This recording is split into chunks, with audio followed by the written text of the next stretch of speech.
Family for many years, and she's helped us buy and sell many houses. And the last one that we just put on the market, within 3 days, we had 6 offers, and it sold for over the asking price. To get your home sold, go to sellingwithcc.com. Sellingwithcc.com. Keller Williams, Jacksonville Realty. Now, the 10-minute drill. This is a big one. Brought to you by TireOutlet.com. Wholesale prices, premium service. Let's go, let's go, let's go. Hit it. All right, welcome back. It's the 10-minute drill. Hicken and Prosser, concepts and rationalizations, plus a prize pack at the end. What are we giving away today, Beef? One lucky Guggen Dan at the end of the segment is going to get dinner and a car wash on us. They'll get a $20 gift card to spend at 1000 Degrees Pizza, celebrating their brand new Southside location, so they'll be able to dine there. Plus, a gift card from Zips Express Car Wash. They've got 7 area locations in town to serve you, including one in Orange Park. I hate to do this and go off board with draft needs and away from the 10-minute drill, but I feel this must be said right now. At the number 7 pick, I want the Jacksonville Jaguars to desperately draft Rock Ya-Sin. Rock Ya-Sin. He's a corner from Temple. We will rock you. I just love the name. Rock Ya-Sin. Rock Ya-Sin. Yeah, Y-A-S-I-N. Can you imagine the bank? We will rock ya. Now, what happened? I want to officially go on record and saying that I do not want the Jaguars I want us to take draft Rock Ya-Sin, Rock number 7. Ya-Sin. Overall. Yeah. Apparently, Daniel Jeremiah is the number 2 corner in the draft. So, well, I still don't want him. It'll be a great fit here. Yeah. Rock Ya-Sin. What a name! I guess it could work. All right, what do we got? Well, we got a ton, really. I mean, just a lot has gone on in the last 24 hours. You're darn right. Let's start with the Senior Bowl. Let's do it. And it's too early to get a gut feeling. Is this going to be Nick Foles' team? Is this going to be a veterans team for a year, or is this going to be one of these young cats that'll be drafted? It's too early to know that yet. But if you had your preference, right, which route would you go? And again, assuming that you draft the right young guy. So in other words, we've learned that drafting a rookie doesn't mean 4-12 out of the gates automatically anymore. Right. I mean, Baker Mayfield went to the worst team of the last 20 years and immediately had him 500. Okay, but generally speaking, if you draft a quarterback, well, no, not generally. 100%, if you draft a quarterback and play him as your starter, you're not going to the Super Bowl this year. Well, not to the Super Bowl, no. No, you're not. You can maybe your second year if he's good. What about this scenario, Dan? This is, we are in so many ways based on the Seahawks, going back to, the construction of this original roster with Gus Bradley and Dave Caldwell. And, the Seahawks didn't really turn that corner until they went and got the veteran that they thought was ready to be his own man in Matt Flynn. And then in the 3rd round took, I don't know, some young cat named Russell Wilson. And by the time the season started, Russell Wilson was the starter. That's great. And then they went on to Super Bowl, greatness down the line. So I hate to dodge the question. I don't know. But the best answer is I don't know. Yeah. I really don't. I don't know. I don't know enough about Dwayne Haskins. Yeah. I know I definitely would not mind having Nick Foles on this football team. I would not mind that. But I think Nick Foles is I hear that a lot, and I've heard you say that a lot. A lot of people are saying that, but it's said almost with a tone as if it could be a year or just whatever, however he helps. Understand that whoever gets Nick Foles has to commit to Nick Foles. Yeah, I understand that. Financially and otherwise. Well, I mean, you commit to him for 2-3 years and see how it goes. And still draft one of these guys in round 2, or can you afford to not do that because you need so much talent? Yeah, I don't know. Again, I don't know. I would say this. Yeah. If you go get Nick Foles, okay? Uh-huh. I'm not sure you have to draft one of these quarterbacks this year because there's always next year and the year after that. Yeah. If you're going to just use a 2nd or 3rd rounder, then that's going to be a little more haphazard. But we've missed on so many quarterbacks. Shouldn't we just start every year accumulating them until we, I wouldn't listen. I would be pretty happy if they went Nick Foles and then turned around and took Drew Lock or Will Greer in round 2. But you wouldn't take Dwayne Haskins in round 1. No, I would. Not if I signed Nick Foles. If you signed Nick Foles, you would not do that. No. You would not. I would never. I don't know. Again, I would never in a million years do that. Are you sold on? Because you listen. If you're signing Nick Foles, you're doing it to win now. Yeah. Are you sold on Dwayne Haskins? not at this point, but I like him. I have definitely settled on him as the one college guy I would want. 374 votes in. If Haskins and Murray are not available for whatever reason, what Senior Bowl quarterback would you want for the Jags? 60% Will Grier, 20% Daniel Jones, 18% Drew Lock, 2% Ryan Finley. So, well, Finley has left a bad taste in our mouth from the Gator Bowl, which, ironically, Lamar Jackson did last year, and he did okay as a rookie. So, yeah. I'll ask you a question, Jeff Prosser. Okay. And by the way, I think rookie quarterbacks not going to the Super Bowl is not about the quarterback. You're a rookie quarterback on a team. The team's not going to be but real good. There's been good teams who get. I mean, it doesn't happen. Is all. It doesn't happen. Is all. That's the deal. Let's see. Where do I want to go? There's so many to choose from. Yeah, I know. Let's go back to the NFL. Let's talk about the play. Let's talk about Saints fans filing lawsuits, putting up billboards. That's what's happened is what's interesting to me is they've gotten madder as it's folks have gotten more angry as the hours go by, as opposed to usually you let something go and you move on. This is the opposite. It's getting annoying. Yeah, you got screwed. You still kicked the field goal and took a lead, and you let them go down and score. I mean, here's what bothers me about this narrative is the Saints' failures are being completely left out. You went down and scored, gave up the lead in a minute. Then you got the ball to start overtime. You won the coin flip, turned it over. I mean, the Saints had plenty of chances to win. Was it a bad call? Yeah. But you know what? There's 4 face masks that would have helped the Rams earlier in the game, and who knows where the game would have been there. The one thing that I like about yesterday is the pullback. I do not want pass interference reviewable. I don't. And it very rarely is it an absolute complete I don't think miss. he can do it. I just don't think he can do it. Dumb. And that's what they were, John Elway and others said that yesterday. When you think about what a catch is and what a catch isn't and how we've reviewed that through the years and screamed on both sides. Right. Imagine PIs. It just and again, oh my goodness. The naivete of not thinking I want officials to be better. I think that pass interference, I know the game already has plenty of opportunities to be stopped, but I just have this feeling that if pass interference enters the realm, you just add 30 minutes to every game. It's such a controversial play-to-play situation. I just have a hard time understanding the two guys who looked at that play. I know. I don't know. Are the only two Again, I tell you how it happened. in the history of football who didn't think it was a PI. You were on the right track yesterday. There was a directive.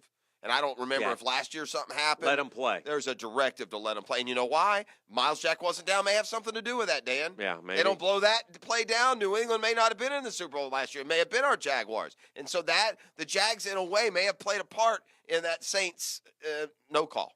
Yep. Or, you could at least argue that. Okay, should specialists be viewed, Dan, in the context of Major League Baseball like everyday players are? Should a reliever ever be given the value of a starter when he pitches, 20% of the innings that a starter does in a career? And should a DH ever be given the same consideration as an everyday player because he avoids chances of injury, fatigue, and otherwise? Well, there's a couple ways to look at it. The best of the best are still the best at what they do. So maybe a reliever is not looked at as a starter, but closers are paid a ton of money. And highest paid closer is 44th on the salary chain behind 20 starting pitchers this year. And there is something to be said for the mental makeup of a closer. Okay, yeah, you get you have your team has the lead when you trot out there, but there's generally a couple guys on, or you're in there and they clean it up, or it's not. Or you're Mariano Rivera and your team wins 110 games every year, and you get 30 more save opportunities than Trevor Hoffman schlepping for the 60-win Padres. Never gave up a home run to a left-handed at bat in the postseason ever. No, he's very good, dominant. First ballot Hall of Famer. So he's a Hall of Famer. Player. Again, it's a tricky slope here. I'm not arguing against Mariano Rivera, the Hall of Famer. No. I'm arguing against specialists being the first unanimous picks. No, I don't. I agree with you. Yeah.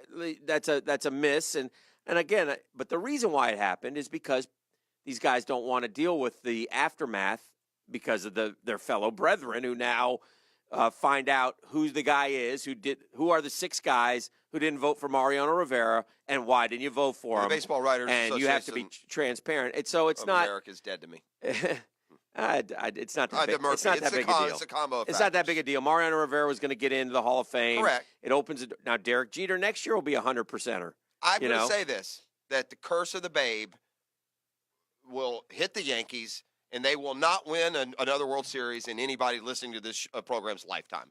Because if the Red Sox are going to get the curse of the Babe, then the Yankees are going to get the curse of the Babe because you just basically proclaim Mariano Rivera the best Yankee of all time. And that's patently ludicrous. Yeah.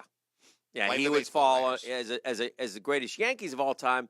He'd be about 15th. Correct. Yeah. Memorable comeback or collapse? Serena down under. She collapsed. She collapsed. She absolutely collapsed. Okay. Yeah, and she rolled her ankle. 5-1, third set. Never won another service point, Dan. Yeah. She lost all 11 service points after being up 5-1 and serving for the match. So, yeah, that's a colossal collapse. She rolled her ankle a little bit. Let's don't kid her. She didn't even call the trainer.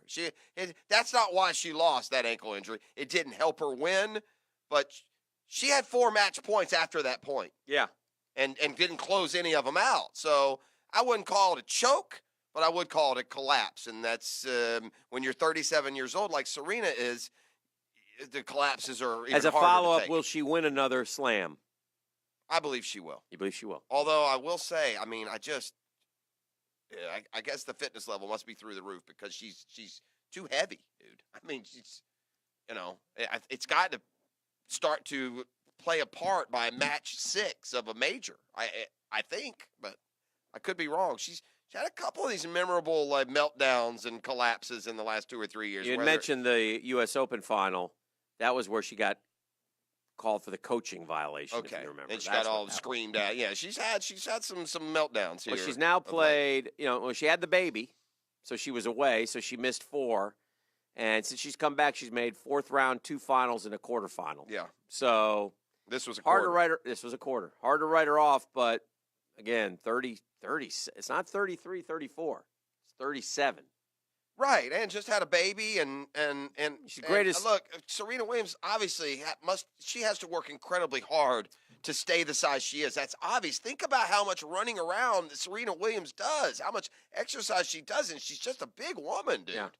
And she's aging into a bigger woman, and it has to, in addition to the age, I think, start to have at least a little bit of an effect. I think. Anyway. All right, I got one last question. Yeah, please. And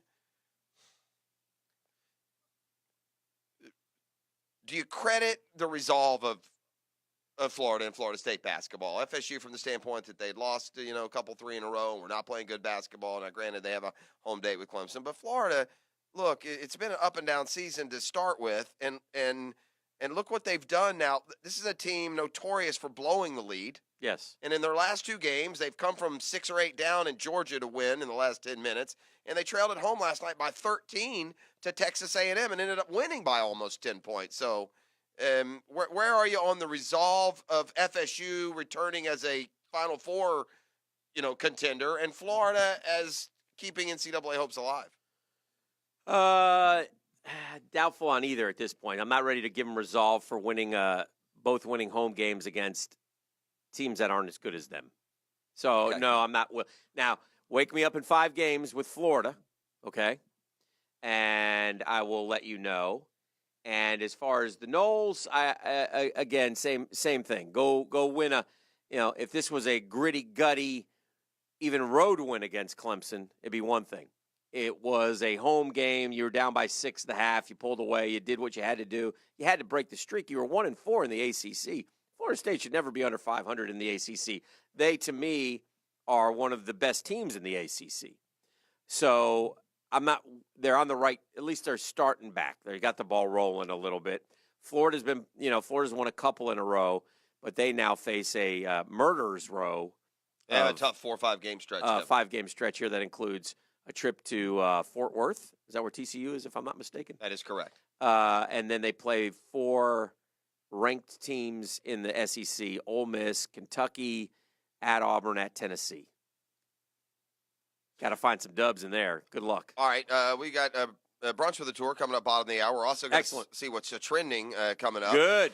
And just at least from the perspective of some of the national media outlets, maybe risers and fallers and draft talk from the Senior Bowl when we return.